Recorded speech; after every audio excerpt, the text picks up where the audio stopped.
நான் ஒரு ஃப்ரெண்ட்கிட்ட பேசிட்டு இருந்தேன், மச்சான் நான் மெடிடேஷன் ஸ்டார்ட் பண்ண போறேன்டா அப்படின்னு சொல்லிட்டு. உடனே அவன் என்ன சொன்னானா, அதெல்லாம் பண்ணாதடா, ஏன்னா நம்ம பிரெயின் நல்லா இருக்கும்டா, நம்ம மெடிடேஷன் பண்ணும்போது ஃபோக்கஸ்லாம் குறைஞ்சிரும், ரொம்ப ஒரு மாதிரி ஆயிடும், உன்னால சரியா எதுலையுமே வந்து கான்சென்ட்ரேட் பண்ண முடியாது அப்படி இப்படின்னா. ஸோ நானும் என்ன பண்ணுறேன்னா, சப்கான்ஷியஸ்லி நான் அந்த விஷயத்தை வந்து உள்ளே எடுத்துக்கிட்டு அப்படிதான் போல, அதனால தான் என்னால் மெடிடேஷன் பண்ணாலும் என்னால் சாட்டிஸ்ஃபைடாக இருக்க முடியல, ஒரு ஃபோக்கஸ்டாக இருக்க முடியல, எதுலையுமே கான்சென்ட்ரேட் பண்ண முடியல அப்படின்னு நினச்சிட்டு இருந்தேன். பட் அந்த எனக்குள்ளேயே நான் வந்து ஒரு தடவை கேள்வி கேட்கும் போதும் என்ன ஒவ்வொரு தடவையும் சிறுபாடு அடிச்ச மாதிரி இருந்துச்சுப்பா. ஸோ நான் யூஸ்ஃபுல்லாக இருந்துச்சு, நான் பண்ண மிஸ்டேக்ஸ் அதெல்லாம் பற்றி தான் இந்த வீடியோவில் பார்க்க போகிறோம். Without any delay, let's deep dive into this content, how to do meditation. ஒரு விஷயம் ஸ்டார்ட் பண்ண போறோம் அப்படின்னு முடிவு பண்ணிட்டா, ஓகேடா இன்னையிலேருந்து கேஜே 15 நிமிஷம் தொடர்ந்து பண்ண போறேன், ஒரு மாசம் பண்ண போறேன், 23 நாள் பண்ண போறேன், what up. But reality wise பார்த்தோம்னா நம்ம தொடர்ந்து ஒரு 3 நாள் பண்ணுவோம், 4 நாள் பண்ணுவோம், அதுக்கப்புறமேட்டு அதை பண்ண மாட்டோம். பிகாஸ் அந்த ஒரு டைம் பீரியட் ரொம்ப பெருசா இருக்கும். ஸ்டார்டிங்ல பண்ணும் போது நமக்கு எந்த ஒரு விஷயம் நம்ம புதுசா கிடைச்சாலும் ஓகே இது புதுசா இருக்கு பண்ணுவோம்னு சொல்லி பண்ணுவோம். நாளடைவில் அது போர் அடிக்கும் போது நம்ம பார்த்துக்கலாம் படா அப்படிங்கிற ஒரு மென்டாலிட்டி வரும் இல்லையா. ஸோ அந்த மாதிரி தான் இந்த மெடிடேஷனுங்கிறது சரி இல்லை எல்லா விஷயத்துக்குமே வந்து பொருந்தும். மெடிடேஷன் இன்னையிலேருந்து நீங்கள் வந்து ஸ்டார்ட் பண்ணுறீங்கன்னா, டே 1 இன்னைக்கு 1 minute, டே 2 2 minutes, டே 3 3 minutes. ஸோ இப்படி நீங்கள் வந்து டைம் ஏற்றிக்கிட்டே போகும்போது ஒரு நாளும் உங்களுக்கு இன்க்ரீஸ் ஆகும்போது எப்படின்னா, ஆஹா இன்னைக்கு பண்ணணும், இன்னைக்கு 2 நிமிஷம் நம்ம பண்ணுறோம், நாளைக்கு 3 நிமிஷம் பண்ணுறோம் அப்படிங்கிற உங்களுக்குள்ளேயே ஒரு தூண்டுதல் வந்து ஒன்று கிடைக்கும். இல்லை நான் எடுத்தோடனே 15 நிமிஷம் தான் பண்ணுவேன் அப்படின்னா அது உங்களோட விருப்பம். செகண்ட், நான் வந்து விஷுவலைசேஷன் வந்து ப்ராக்டிஸ் பண்ணிட்டு இருந்தேன். அப்போ வந்து மெடிடேஷன் பண்ணுவேன். தென் வந்து ஆல்ஃபா மெடிடேஷன் சொல்லி நிறைய டைப் ஆஃப் மெடிடேஷன் இருக்குது. அது எல்லாமே ப்ராக்டிஸ் பண்ணி எதையாவது சொல்கிறேன். ஸ்டார்டிங்கில் நான் வந்து இவ்வளோ நேரம் வாவடா சூப்பரா அப்படின்னு சொல்லி நினச்சிட்டு இருந்தேன். ஆனால் என்னால் கன்சிஸ்டண்டாக அதை பண்ண முடியல. நான் வந்து ப்ளே ஸ்டோரில் வந்து சர்ச் பண்ணிட்டு இருந்தேன், சரி மெடிடேஷனுக்கு நம்ம எதுவும் மைண்ட்ஃபுல் மியூசிக் போட்டு எதுவும் பண்ணலாம், அப்படி எதுவும் பண்ணி பார்க்கலாம் அப்படின்னு சொல்லி. அப்போ ஆட்டம்னு சொல்லி ஒரு ஆப் ஒன்று வந்துச்சு, இன்ஸ்டால் பண்ணி அது வந்து எப்படி தான் யூஸ் ஆகுதுன்னு சொல்லி பார்த்தேன். ஸோ அதுலேயே வந்து ரிமைண்டர் இருந்துச்சு, மெடிடேஷன் செஷன்ஸ் இருந்துச்சு, டே 1லேருந்து ஆரம்பிச்சு நிறைய ப்ரோக்ராம்ஸ் அதில் வந்து இருக்குது. தென் அந்த ஆப்ல வந்து பார்த்தீங்கன்னா அந்த மெடிடேஷன் செஷன் முடிஞ்சதுக்கு அப்புறமேட்டு ஒரு ஆர்டிக்கல் கொடுப்பாங்க. ஆர்டிக்கல் படித்தோன்னே கொஸ்டின் ஆன்சர் மாதிரி ஒரு செஷன் ஒன்று வரும்.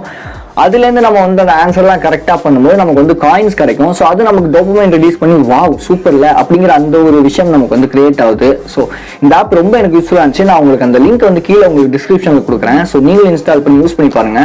கண்டிப்பா அது உங்களுக்கு ரெகுலரா நீங்க மெடிடேஷன் பண்றதுக்கு ரொம்ப யூஸ்ஃபுல்லா இருக்கும். ஒரு எமோஷன் தான் நம்மளோட ஹாபிட்டை வந்து ஃபார்ம் பண்றதுக்கு ரொம்ப யூஸ்ஃபுல்லா ஒரு மோட்டிவேஷன் மாதிரி இருக்கும். இந்த மெடிடேஷன் முடிச்சதுக்கு அப்புறம் அந்த ஒரு ரிலாக்ஸ் ஸ்டேட், நம்ம பாடிலாம் ரிலாக்ஸ்டா ஃபீல் பண்றது, மைண்ட் ஃபோக்கஸ்டா இருக்குது, அதெல்லாம் இருந்தா அந்த ஒரு எமோஷன்ஸ் தான் நமக்கு வந்து திரும்பி அந்த ஒரு மெடிடேஷனை பண்ணணும்னு சொல்லி தூண்ட போகுது. ஒரு ஒர்க் அவுட் பண்றீங்க அப்படின்னா அதுல ரிசல்ட் கிடைக்கும் போது தான் நீங்க திரும்பி அது பண்ணணும்னு நினைப்பீங்க இல்லையா. அதே மாதிரி தான் இந்த மெடிடேஷனும் நமக்கு அந்த ஒரு எமோஷன், அந்த ரிலாக்ஸ் ஸ்டேட், ஃபோக்கஸ்ட் இதெல்லாம் கிடைக்கும் போது தான் அந்த ஒரு மெடிடேஷன் நம்ம திரும்பி ரிப்பீட் பண்ணணும்னு சொல்லி தோணும். ஸோ அப்படி நமக்கு தோணும் அப்படின்னா நம்ம மெடிடேஷன் ஒரு 1 minute பண்ணுங்கன்னு சொல்லி சொன்னால அந்த 1 minute முடிச்சதுக்கு அப்புறம் உங்களோட பாடி எப்படி ஃபீல் பண்ணுது, மைண்ட் எப்படி ஃபீல் பண்ணுது, எவ்வளவு ரிலாக்ஸா நீங்க ஃபீல் பண்றீங்க, இது எல்லாத்தையுமே நீங்க கூர்ந்து கவனிக்கும் போது மட்டும்தான் அடுத்த நாளும் நம்ம அதை பண்ணும்பா அப்படின்னு தோணும். அப்படி இல்லைன்னா இதெல்லாம் பண்ண வேணாம்ப்பா, நான் ஃபர்ஸ்ட் சொன்ன கதை அந்த கதை மாதிரி தான் ஆகும். மெடிடேஷன் அப்படிங்கிற இந்த ஒரு ஹேபிட்டை நான் லைஃப் லாங் ஃபாலோ பண்ணணும் அப்படின்னா அதுக்கு நமக்கு தேவை ஒரு ரிமைண்டர் ஹேபிட். எப்படி நான் வந்து பெட்லேருந்து எந்திரிச்சோடனே நான் போய் ப்ரஷ் பண்ணணும் அப்படிங்கிறது ஒரு ஹேபிட்டோ நிறைய பேர் பண்ண மாட்டாங்க. சொல்றேன், பெட்லேருந்து எந்திரிச்சவனே நான் போய் ப்ரஷ் பண்ணணும் அப்படிங்கிறது என்னோட ரிமைண்டர் ஹேபிட்டோ, அதே மாதிரி நான் ப்ரஷ் பண்ணதுக்கு அப்புறம் நான் போய் மெடிடேட் பண்ணுவேன். ஸோ அப்போ இந்த ப்ரஷ் பண்ணுவேன் அப்படிங்கிறது ரிமைண்டர் ஹேபிட் நமக்கு. ஓகே இந்த ரிமைண்டர் வந்து பண்ணணும் நமக்கு. ஓகே நம்ம ப்ரஷ் பண்ணிட்டேன், இப்போ அடுத்து நான் போய் மெடிடேஷன் பண்ணணும் அப்படின்னு சொல்லிட்டு.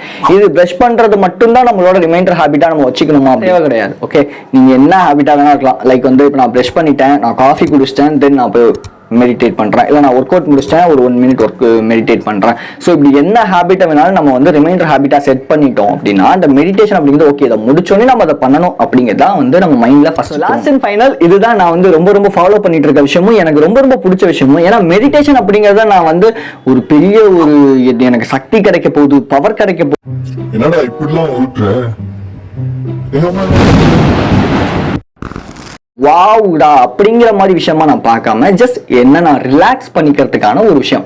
ஏன்னா நான் தொடர்ந்து வந்து ஃபோன் யூஸ் பண்றேன், நான் வந்து வெளியே போறேன், ஃப்ரெண்ட்ஸோட இது பண்றேன், ஒர்க் பண்றேன், இப்படி ஏகப்பட்ட ஷெட்யூல் எனக்கு இருந்தாலும் இடையில அந்த ஒரு 1 நிமிஷம் 2 நிமிஷம் இல்லை ஒரு 5 நிமிஷம் எனக்கான ஒரு ஸ்பேஸை நான் கொடுத்து என் பாடி எப்படி ஃபீல் பண்ணுது, அமைதியாக உட்காரும்போது என் மைண்ட் எனக்கு என்னென்ன தாட்ஸ் வருது, அது பாசிட்டிவாக இருக்கா நெகட்டிவாக இருக்கா, இப்படி எல்லாமே தெரிஞ்சு என்னென்ன அனலைஸ் பண்ணுறதுக்காகவும் தென் ரிலாக்ஸ் பண்ணுறதுக்காகவும் தான் இந்த மெடிடேஷன் அப்படிங்கிறத நான் பார்க்குறேன்.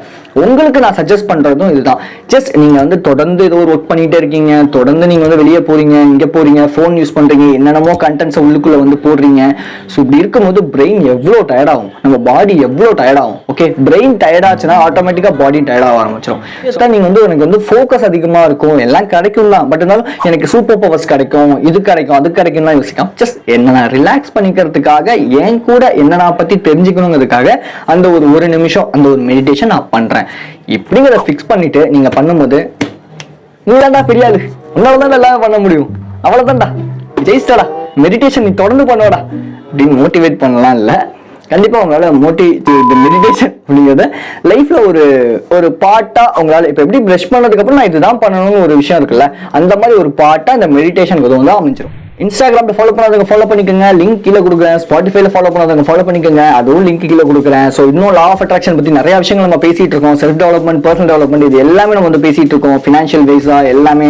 ஸோ எல்லா கண்டென்ட்ஸும் உங்களுக்காக வரப்போகுது. அதுக்கு நீங்க என்ன பண்ணணும் அப்படின்னா, இந்த கேஜே அப்படிங்கிற இந்த ஒரு பையனோட சேனலை சப்ஸ்கிரைப் பண்ணிட்டு, லைக் பண்ணிட்டு, ஷேர் பண்றதுன்னா ஷேர் பண்ணிட்டு, அப்பாடா சொல்கிறேன், எனக்கு எவ்வளோ டயர்டாக இருக்குது தெரியுமா, சப்போர்ட் பண்ணுங்கள். தென் உங்களுக்கு என்ன மாதிரியான கண்டென்ட்ஸ் வேணுங்கிறதையும் எனக்கு கமெண்ட்டில் சொன்னீங்கன்னா நான் டீப்பாக ஆர்என்டி பண்ணி கண்டிப்பாக உங்களுக்கு வந்து அந்த கண்டென்ட்டை நான் என்னால் முடிஞ்ச அளவு ஒரு என்னோட ஸ்டைலில் கொடுக்கறதுக்கு நான் வந்து ட்ரை பண்ணுறேன். So be strong and stay positive. This is KJ. Next எபிசோடில் பார்ப்போம்.